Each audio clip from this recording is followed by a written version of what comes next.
Cumprimento cada um com a paz do Senhor. É com muita alegria que eu estou aqui nesse momento. A gente fica assim, temeroso, né? Porque a palavra de Deus não é brincadeira, é algo bastante sério quando nós a levamos a sério, né? Então, eu creio que todos nós estamos aqui com esse sentimento. Então, a gente fica assim, com o temor, né? Que a palavra diz que nós devemos ter o temor do Senhor. É o princípio da sabedoria. E mesmo assim, ainda é pouco, né? Porque somos homens falhos diante do Senhor. Mas estou alegre que o irmão Renato me fez o convite e com muita alegria que estou aqui. Mesmo com pouco conhecimento, não tenho assim um bom conhecimento da palavra, que nós precisamos estudar cada dia mais para adquirir mais conhecimento. Mas mesmo com pouco conhecimento, desejo praticar aquilo que o Senhor Jesus disse para todos nós. Ide por todo mundo, pregar o evangelho a toda criatura.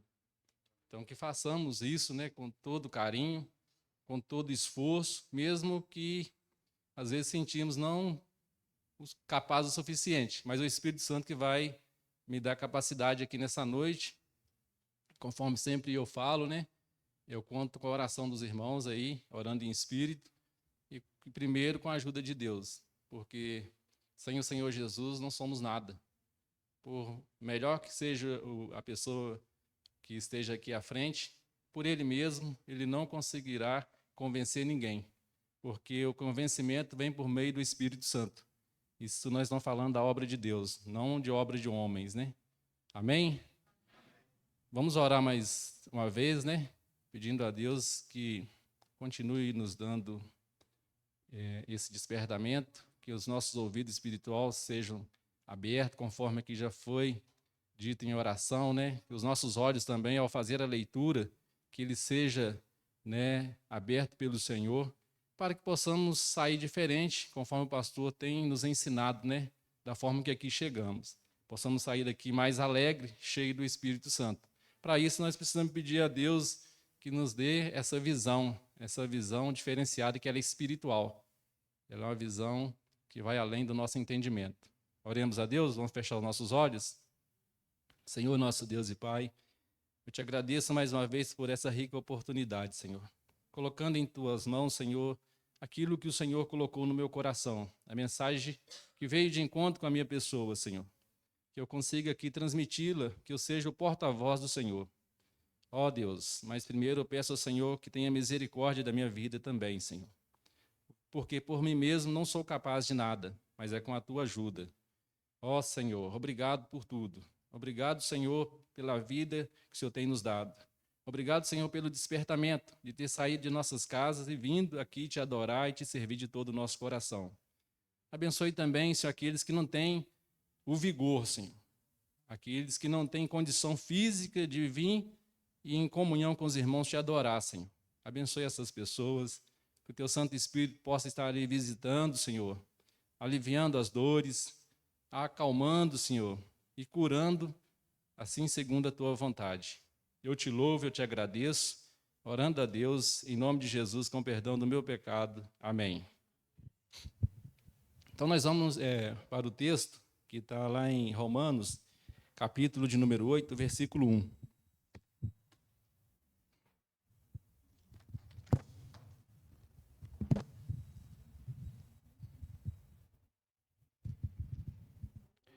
Romanos 8, versículo 1. O tema aqui da mensagem, eu busquei aqui a salvação. Amém? Todos encontraram? Então, a palavra de Deus diz assim: agora, pois, já nenhuma condenação há para os que estão em Cristo Jesus. Vamos ler mais uma vez? Agora, pois, já nenhuma condenação há para os que estão em Cristo Jesus. Amém? Pode assentar.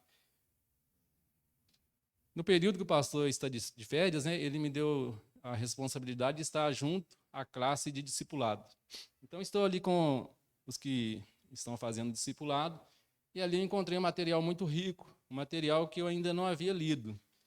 E o autor daquele estudo, daquela revista, é um pastor que autorizou a edição desse material e a publicação desse material.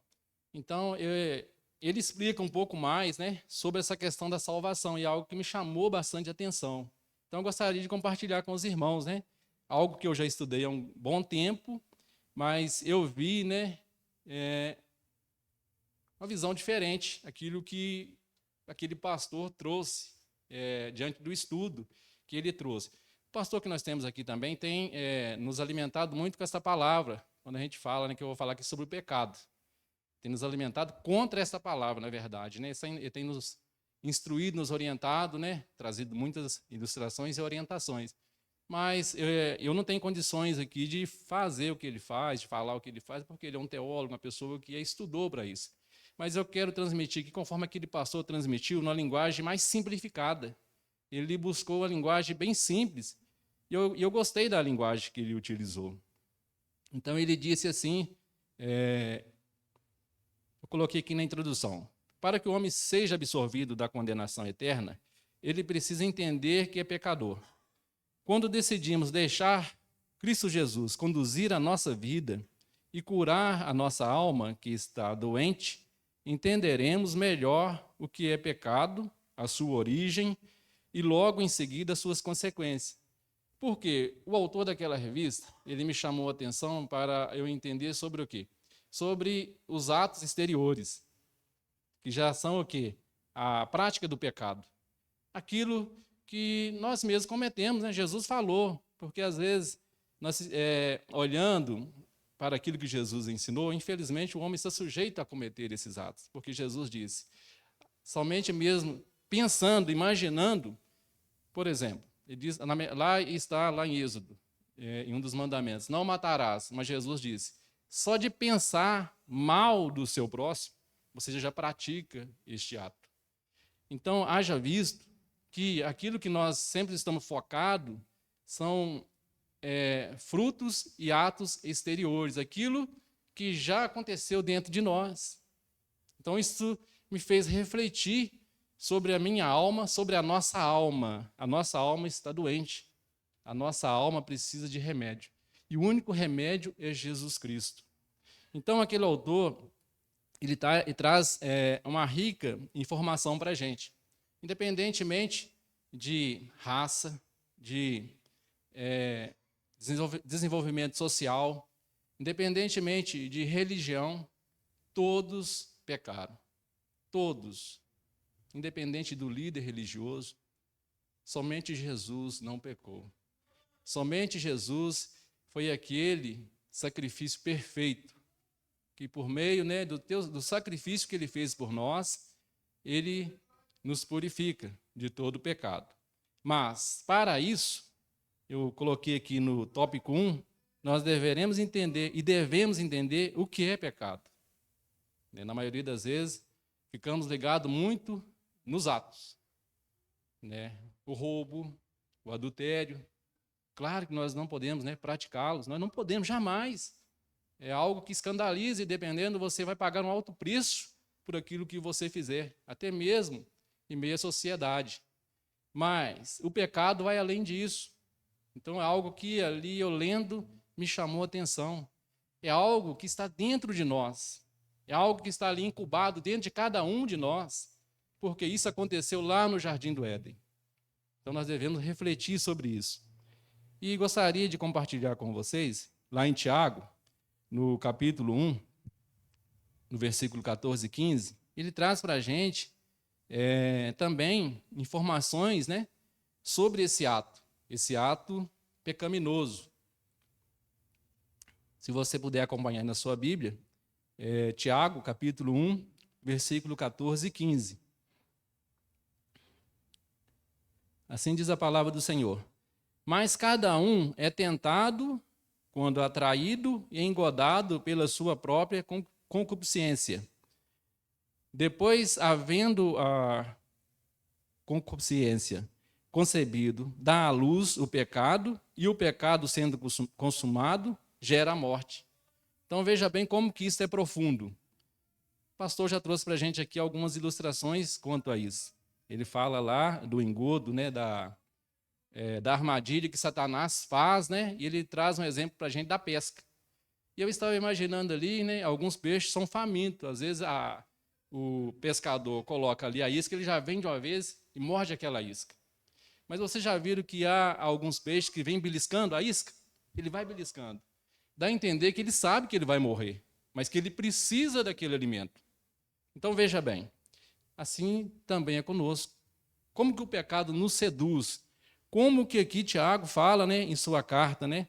Como que nós somos tentados e atraídos, e enganados e engodados pela nossa própria concupiscência, pelo nosso próprio ser. Não é o meu irmão que vai fazer eu pecar. Se eu estiver em espírito de oração, se eu estiver em comunhão com Deus, eu conseguirei vencer, né? Com certeza, eu vou conseguir vencer essa dificuldade. Mas, quando eu não levo isso em consideração, conforme eu disse aqui, né? Principalmente aqueles peixinhos miudinhos, lambari, parece que ele sabe que vai ser morto, mas ele fica ali tentado aquela isca e vai e volta, né? Beliscando aquela isca. Também não é diferente conosco, porque a nossa alma, ela está doente. Eu também, pesquisando, eu busquei um pouco, eu não sou teólogo, mas eu busquei um pouco de informação sobre a origem dessa palavra, que um dos teólogos com o qual eu pesquisei, no hebraico, essa palavra quer dizer ratá. O irmão Renato aí estudou um pouco de teologia, com certeza sabe sobre isso. E ali aquele estudioso, ele diz que uma das letrinhas, ele explicando de trás para frente, a última letrinha, ela quer dizer cerca-prisão. Então, o que o pecado faz conosco? Ele nos aprisiona, né? Às vezes, eu vou falar algo aqui que é triste, mas a pornografia é algo que aprisiona o homem. É algo terrível. O homem dá aquela briscadinha conforme o lambari e quer voltar. E ali começa tudo. Aí ela vai para para a letrinha do meio, que quer dizer o útero materno. Então, o pecado ele está ali dentro do útero. Mas quem é esse útero? É a nossa alma, é o nosso ser. Ele está dentro de nós e está crescendo. Uma hora qualquer, esse pecado, né, que simbolizando essa criança, ele vai nascer. E como esconder essa criança quando ela chorar? Não tem como escondê-la. Então, o nosso pecado não tem como nós escondermos o nosso pecado. E a palavra de Deus diz,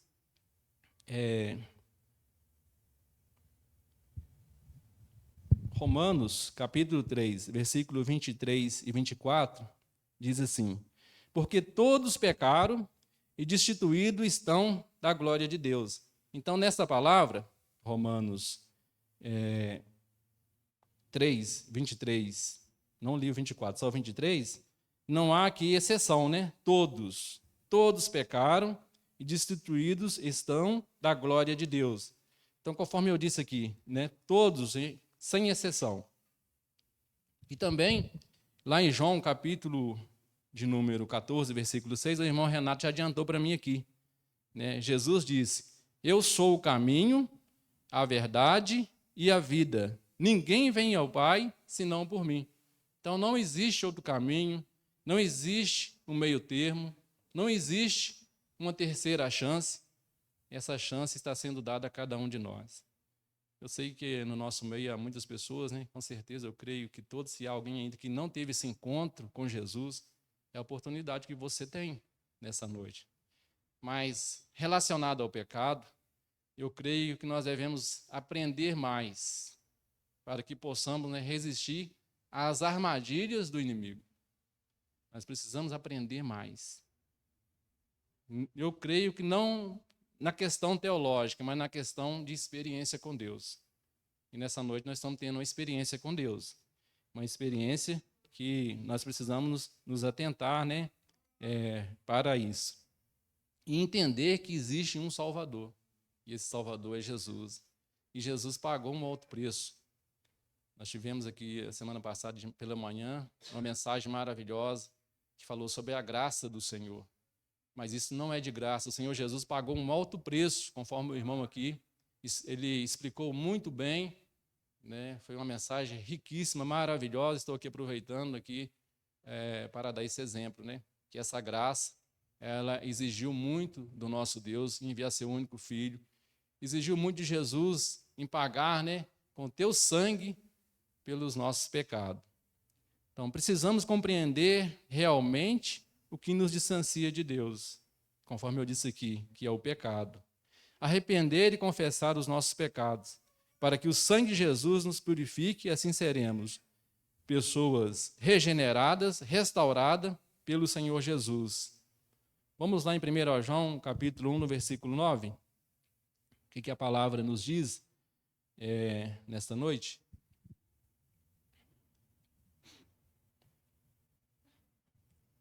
1 João, capítulo 1, versículo 9. Todos encontraram, amém? Se confessarmos nossos pecados, Ele é fiel e justo para nos perdoar os pecados e nos purificar de toda injustiça. Mas haja visto aqui uma condição, né? Se confessarmos os nossos pecados. Então precisamos confessar os nossos pecados. A quem? Ao Senhor, né? Confessar ao nosso Senhor. Pedir que Ele, né, tenha misericórdia de nós. Pedir que Ele seja não apenas o remédio para a nossa alma, mas que Ele seja a cura para a nossa alma. Que Ele cure a nossa alma que está doente. Não sei se os irmãos já teve a oportunidade de ver, eu já assisti pela televisão a condenação de uma pessoa aqui na terra. E uma dessas pessoas chorou muito. Ele entrou em pânico quando o juiz bateu o martelo e disse: está condenado, a sua sentença é a morte. Não aqui no Brasil, mas nos Estados Unidos. Aquela pessoa chorou muito. Eu vi ele entrando em desespero e vi que para a causa dele não havia mais recurso, que já havia determinado. Mas para a nossa causa ainda há solução. Eu pensei muito nisso, porque a nossa solução é arrepender do nosso pecado, conforme a palavra diz aqui, 1 João, capítulo 1, versículo 9, confessar os nossos pecados, porque o Senhor Ele é fiel, Ele é justo para perdoar os pecados e nos purificar de toda injustiça. Mas nós devemos confessar em vida, porque também a palavra de Deus diz, né, que ordenado o homem está morrer uma vez e após isso o juízo final. Então não existe uma outra chance. Então nós devemos nos atentarmos bem para essa realidade. Que realidade é essa? O peso do nosso pecado. E temos visto muitas pessoas tristes, abatidas, com seus rostos, demonstrando a infelicidade, porque certamente não abriu o seu coração realmente para Jesus. Porque Jesus, Ele quer carregar o seu fardo, Ele quer aliviar o teu peso, o meu peso, mas para isso eu tenho que abrir meu coração e entender a essência do meu pecado. Não que eu tenha que desligar dos atos exteriores, conforme aquele autor diz. Eu tenho que estar ligado, sim, a todos os atos que são terríveis e me leva consequência aqui nessa terra também, além das questões espirituais. Mas vamos pensar sobre a doença da nossa alma, do nosso ser interior. Aquilo que o homem adquiriu lá no Jardim do Éden, quando Deus deu para ele a liberdade de escolha. Então, nessa noite também você tem uma escolha a fazer. Se você já fez a sua escolha, parabéns para você, Deus te abençoe. Conforme também um dia eu fiz a minha escolha e preciso vigiar e orar e pedir ao Senhor Jesus que seja a cura da minha alma.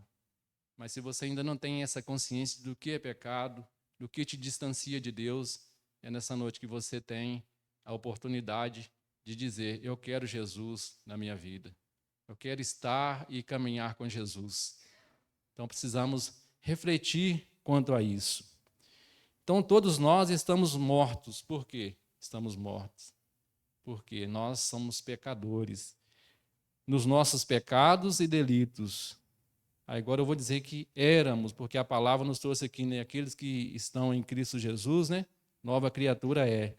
E nós éramos filhos da ira, como os demais. Andávamos segundo a inclinação da nossa carne, mas a misericórdia do Senhor nos alcançou. Amém? E nos deu o quê? Uma vida eterna com o Senhor Jesus. Então podemos escolher em viver eternamente com o Senhor Jesus ou ser condenado, conforme o texto diz aqui, que nenhuma condenação há para aqueles que estão em Cristo Jesus. Amém? Essa é a mensagem que Deus colocou no meu coração, uma mensagem simples, mas caso você ainda não tenha compreendido, que o Espírito Santo possa completar aquilo que eu deixei aqui de falar. Que Deus nos abençoe. Eu retorno a palavra para o irmão.